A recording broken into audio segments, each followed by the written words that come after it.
Hello friends, आज मैं आपके सामने लेकर आई हूँ निपुण भारत मिशन के अंतर्गत।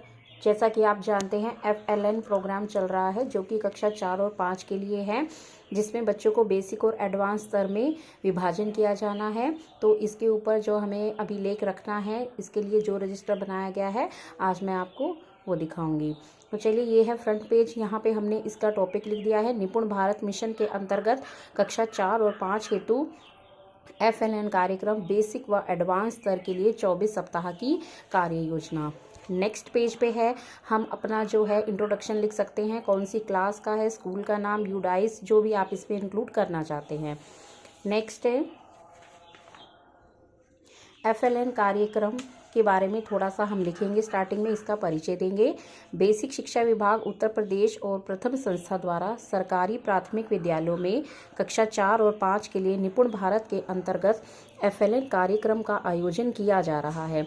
यह कार्यक्रम कमाल यानी कि combined activities for maximise learning अर्थात teaching at the right level पद्धति पर आधारित है। बेसिक शिक्षा विभाग उत्तर प्रदेश जहां एक तरफ निपुण भारत के दिशा निर्देश के अनुसार कक्षा 1 से 3 के बच्चों के सर्वांगीण विकास पर जोर शोर से काम कर रहा है, वहीं कक्षा 4-5 के बच्चों को भी नज़रअंदाज नहीं करना चाह रहा है। अतः विभाग ने कक्षा 4 और 5 के लिए भी FLN कार्यक्रम चलाकर एक नई पहल की है, जिसमें कक्षा 4 और 5 के ऐसे बच्चे शामिल होंगे जिनका शैक्षिक स्तर उनकी कक्षा के अनुरूप नहीं है। इस प्रोग्राम के अंतर्गत 24 सप्ताह की पूरी कार्य योजना प्रदान की गई है, जिसके अनुसार बच्चों के शैक्षिक स्तर की गुणवत्ता को सुधारा जाना है। इसके बाद इस कार्यक्रम का जो एक मुख्य उद्देश्य दिया गया है वो क्या है, वो इसमें इंक्लूड करना है। FLN कार्यक्रम का मुख्य उद्देश्य यह है कि कक्षा 4 व 5 के वे बच्चे जिनका शैक्षिक स्तर उनकी कक्षा के अनुरूप नहीं है, उनके आधारभूत कौशल, मौखिक अभिव्यक्ति, पठन कौशल, शब्दकोश, लेखन कौशल व संख्या ज्ञान को समृद्ध करना। 2025 से 26 तक प्राथमिक कक्षाओं में सार्वभौमिक बुनियादी साक्षरता और संख्या ज्ञान प्राप्त करना व समय समय पर स्कूल आधारित आकलन के संचालन को सुनिश्चित करना। अब ये जो प्रोग्राम है FLN, तो इसकी फुल फॉर्म है, इसकी नॉलेज भी सभी को होनी चाहिए। तो इसकी फुल फॉर्म है फाउंडेशनल लिटरेसी एंड न्यूमरेसी, और हिंदी में इसकी है फुल फॉर्म मूलभूत साक्षरता और संख्यात्मकता या संख्या ज्ञान। इसके बाद है जो ये FLN कार्यक्रम चल रहा है, इसकी ज़रूरत क्यों पड़ी, इसकी क्या आवश्यकता है। कक्षावार और विषयवार पाठ्यक्रम के साथ तालमेल करके सीखने के प्रतिफलों को प्राप्त करने के लिए, गतिविधि आधारित शिक्षण अधिगम पर बल देकर बच्चों के दैनिक जीवन से संबंधित समावेशी कक्षा वातावरण सुनिश्चित करने के लिए, शिक्षकों और प्रधानाध्यापकों के निरंतर क्षमता निर्माण पर ध्यान देने के लिए, एक बार बच्चे पढ़ने लिखने में पिछड़ जाते हैं तो वे अन्य बच्चों की तुलना में पीछे रह जाते हैं। ऐसे बच्चों के खराब अधिगम स्तर को सुधारने के लिए, आजीवन सीखने की मजबूत नींव के निर्माण के लिए सभी हितधारकों अर्थात शिक्षकों, अभिभावकों, छात्रों व समुदाय को शामिल करने के लिए स्थानीय भाषा में उच्च गुणवत्ता वाली शिक्षण अधिगम सामग्री की उपलब्धता के लिए।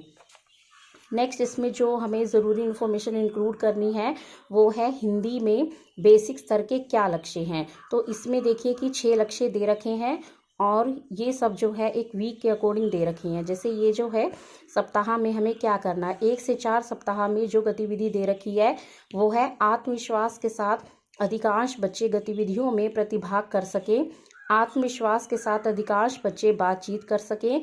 ये जो लक्ष्य है वो 5 से 8 हफ्ते में हमें इसे प्राप्त करना है। 9 से 12 में है अधिकांश बच्चे अक्षर को समझ के साथ पहचान सकें, और 13 से 16 में है बच्चे ध्वनि व चिन्हों को पहचान सकें और आसान शब्द पद व बना सकें, पढ़वा बना सकें। इसके बाद है 17 से 20 सप्ताह में अधिकांश बच्चे अनुच्छेद और छोटी कहानी यानी कि 5-6 लाइन की हो जो को समझ के साथ पढ़ सकें। फिर लास्ट में है 21 से 24 सप्ताह में क्या लक्ष्य है, अधिकांश बच्चे अपने विचारों को लिखित रूप में व्यक्त कर सकें, कोई भी चित्र बनाकर उसका नाम व उसके बारे में कुछ वाक्य लिख सकें। तो ये तो था हिंदी में बेसिक स्तर के लक्ष्य। अब इसके बाद जो हिंदी भाषा में एडवांस स्तर के लक्ष्य हैं वो क्या हैं 24 सप्ताह तक। तो फर्स्ट में 1 से 4 सप्ताह तक का लक्ष्य है कहानी, विषय, घटना, चित्र, पात्र व शीर्षक पर बातचीत कर सकें, घर की भाषा के साथ साथ विद्यालय की भाषा में तर्क वितर्क कर सकें। 5 से 8 सप्ताह में है किसी कहानी को समझ के साथ पढ़ सकें और अपने अनुभव को जोड़ते हुए अभिव्यक्त कर सकें। इसके बाद 9 से 12 सप्ताह में है नई कहानी को पढ़कर उसमें आए नए शब्दों को समझते हुए विश्लेषणात्मक रूप से समझ बना सकें। 13 से 16 सप्ताह में है पाठ्य पुस्तक के अपरिचित शब्दों के अर्थों को ढूंढ सके एवं उनका वाक्यों में प्रयोग कर सके, मुहावरों व कहावतों को भी समझ सके। और 17 से 20 सप्ताह में है परिचित पाठ, पात्रों, शीर्षक, घटना एवं चित्र पर अपने अनुभव को जोड़ते हुए समझ के साथ लिखित रूप में अभिव्यक्त कर सके। एंड लास्ट में 21 से 24 सप्ताह तक विभिन्न परिस्थितियों और उद्देश्य, कविता, चित्र, कार्ड, कहानी आदि के अनुसार अपने विचारों को लिखित रूप में अभिव्यक्त कर सकें एवं समीक्षा कर उसमें सुधार कर सकें। तो ये फ्रेंड्स अभी तक का इसमें कुछ आधी इन्फॉर्मेशन है अभी। तो इसके बाद जो रजिस्टर में इंक्लूड करना है, जैसे कि समूह प्रगति चार्ट बच्चों का बनाना है, वो कैसे बनाना है और किस टॉपिक के लिए हमें कितना टाइम मिलेगा, तो इसके बारे में पूरी नॉलेज आपको नेक्स्ट वीडियो में मिलेगी। तो फ्रेंड्स आप इसका नेक्स्ट पार्ट ज़रूर देखें और इसके आधार पर अपना रजिस्टर तैयार करें। Thank you.